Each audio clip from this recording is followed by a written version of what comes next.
My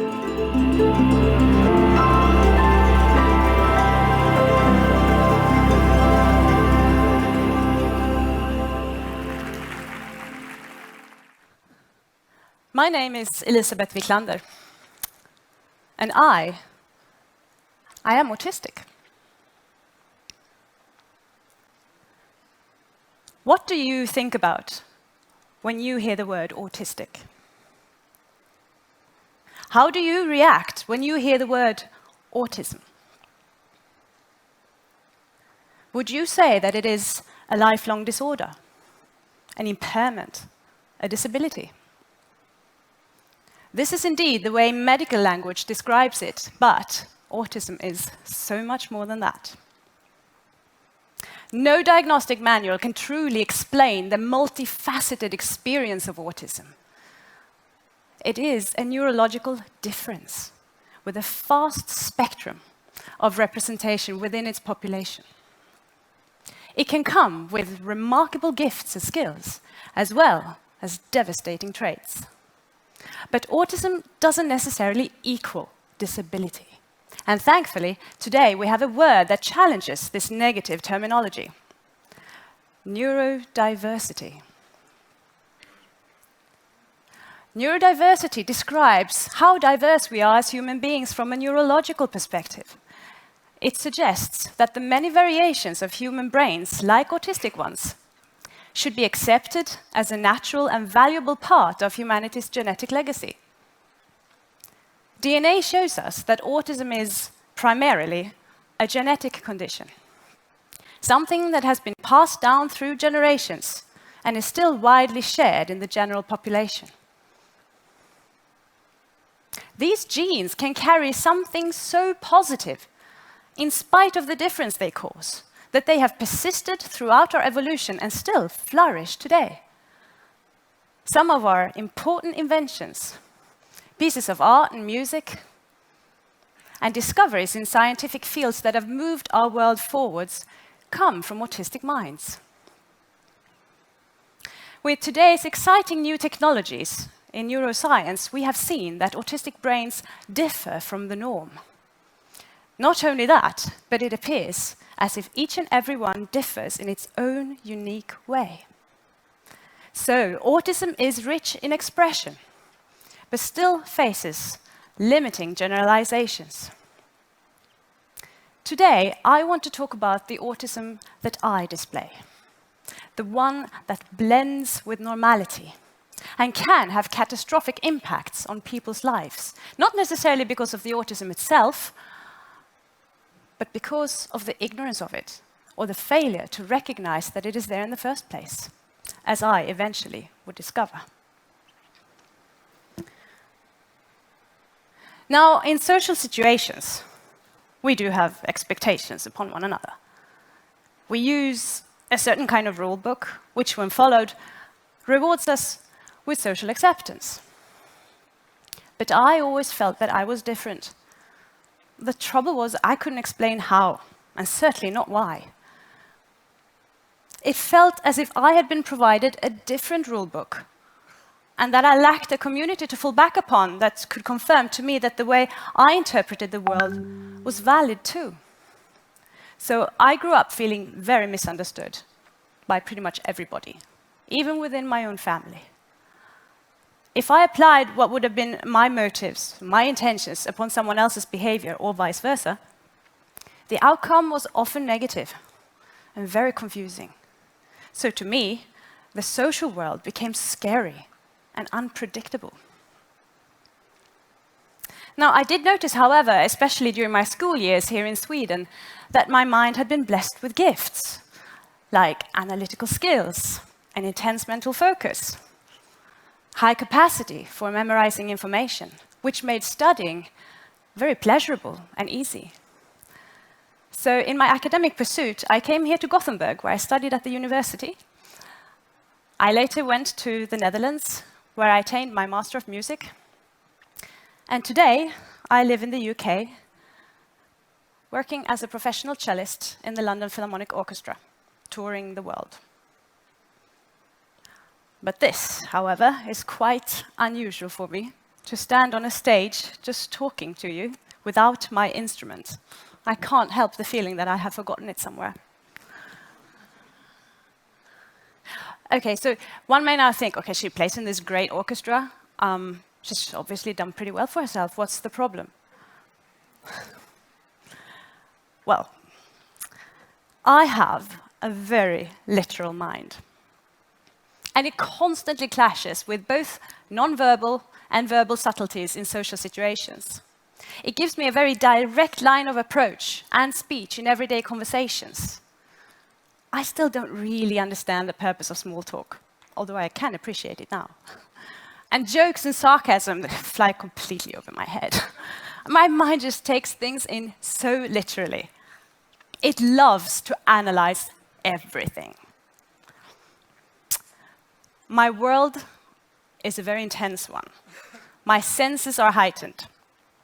My brain absorbs everything in through an amplifier.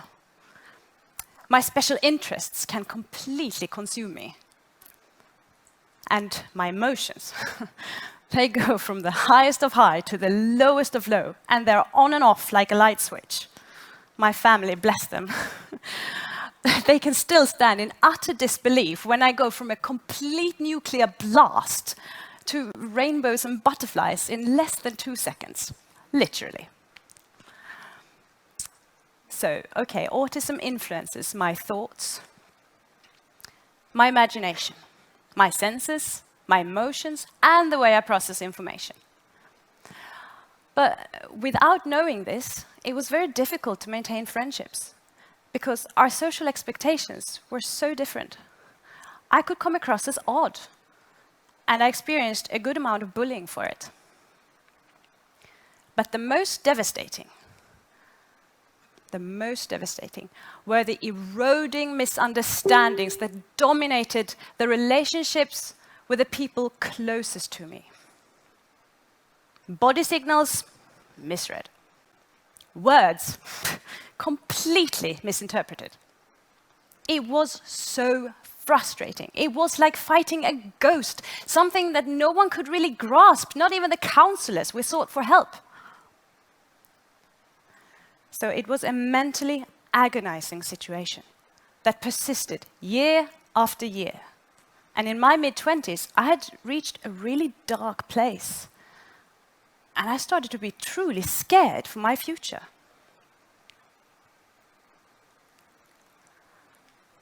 But then, something extraordinary happened that changed everything. In 2006, I heard about Asperger's syndrome. It is already an outdated term today, but it is still a form of autism on the high-functioning end of the spectrum. 3 years later, when I was 28 years old, I received this diagnosis. And I realized that a good third of my life had been based upon a false perception of myself. Imagine that. No wonder my life had been so confusing. But now I started to see myself in a new, clear context. My whole life and all my experiences just started to make sense. This launched me on an incredible journey of enlightenment and transformation. I had finally been given something that allowed me to explore the relativity of my perception of the world compared to others. I gained access into that mysterious rule book, and I could start comparing it with mine. And so I learned to identify my differences. So in the coming years, I found efficient ways to improve my social skills. I learned to verbalize my needs, recognize my limitations, and develop my strengths.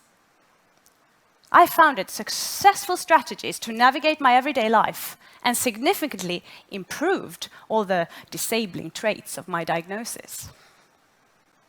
But this took a lot of commitment, dedication, and hard work. Because autism is a spectrum, I had to become like a researcher and collect a lot of information from a lot of different sources over a long period of time in order to be able to complete my unique life puzzle. When I thought that I had reached the level of conformity that society demanded, I kept feeling that something was not quite right. Something was still missing. I could change the way I acted, but I cannot change the way I am. My natural biological calibration is and always will be autistic.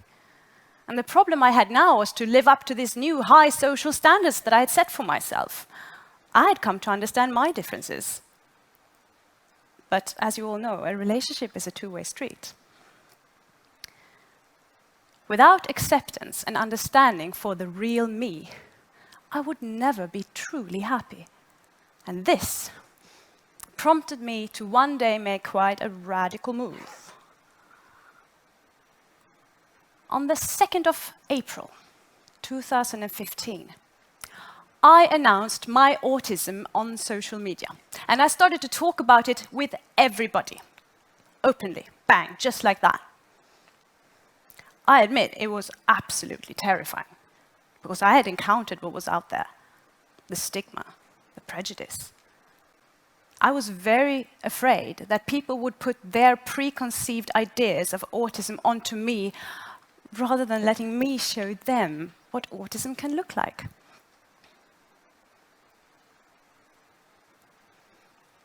But this didn't happen.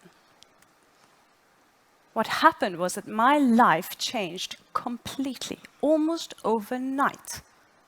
I was met with curiosity, and support started to flood in from everywhere, from friends, from family, from colleagues, and from people I didn't even know. Media started to take notice, and people who recognized themselves in my story started to contact me from near and far for help. Seeing how common the situation was and how efficiently it could be reversed using the same tools that I had, it inspired me to share my experience further. That the knowledge of neurodiversity opens new communication channels between us by identifying differences we didn't know of before because they have been hidden in our minds. It unlocked my world with the key to identify my differences and to communicate these in a way that we could all understand. So today, I am a very happy person. I've got wonderful friendships. I've connected deeper with my family members. And I'm experiencing what it is to be in a happy, healthy relationship with a wonderful man, who's thankfully also very patient. Because misunderstandings, they still do happen. But now they can be resolved, so they're no longer a threat to our relationship. We have taught one another to read each other's rule books, and it is enriching both of our lives. I'm still autistic, but I love it. I embrace it. I can no longer align myself with the word disabled. Because in retrospect, I understand that the suffering that I have experienced does not stem from my autism itself, but from the impacts of ignorance about it. So if we need a cure for anything, it's not for autism, it's for ignorance and intolerance.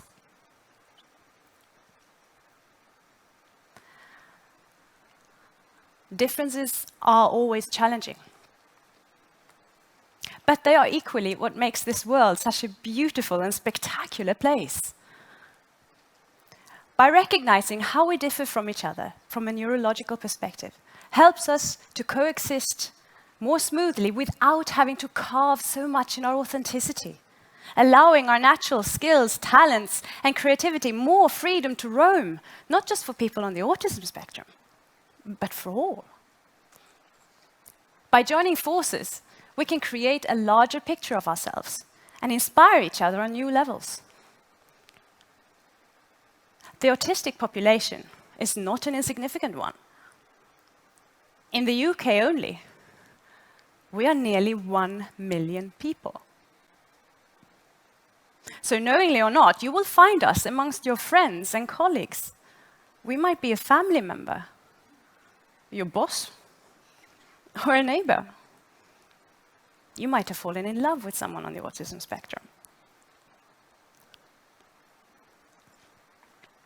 Why? Why must we wear a one-size-fits-all? Because it fits the majority of people. Should what is neurologically accepted be determined by what's the majority? Is human value determined by what is the majority? No, of course not. But yet, a lot of autistic individuals, too many, can still not access their basic rights as citizens because ignorance of our difference still permeates every aspect of society. We deserve the same access to education, with knowledge and flexibility regarding our unique information processing. We deserve the same access to the workforce, with understanding for our sensitivity to social deciphering and sensory input. We deserve appreciation and recognition for our skills, and we deserve the same access to adequate help and support, where the true source of our struggle is better recognized. All services have to start evolving towards taking neurodiversity into account, or a lot of people will continue to fall through the net, and that is ultimately harmful to our entire society. It is unacceptable that because some don't fit a standard norm, they risk being bullied, discriminated, labeled as impaired, and pushed to the edge of society, becoming spectators behind a glass wall. It is a weakness that deprives us of contributions from unique minds that are valuable to us all. Because they're different, because they think outside the box. The quirky kid from school, like me, has just as much to offer the world as anybody else. Every human being is a resource, and society has to broaden its framework to allow everyone a place in it. This may seem a daunting task, but we mustn't be discouraged. Extraordinary things can and have been done by ordinary people, no matter through which spectrum we perceive the world. Thank you.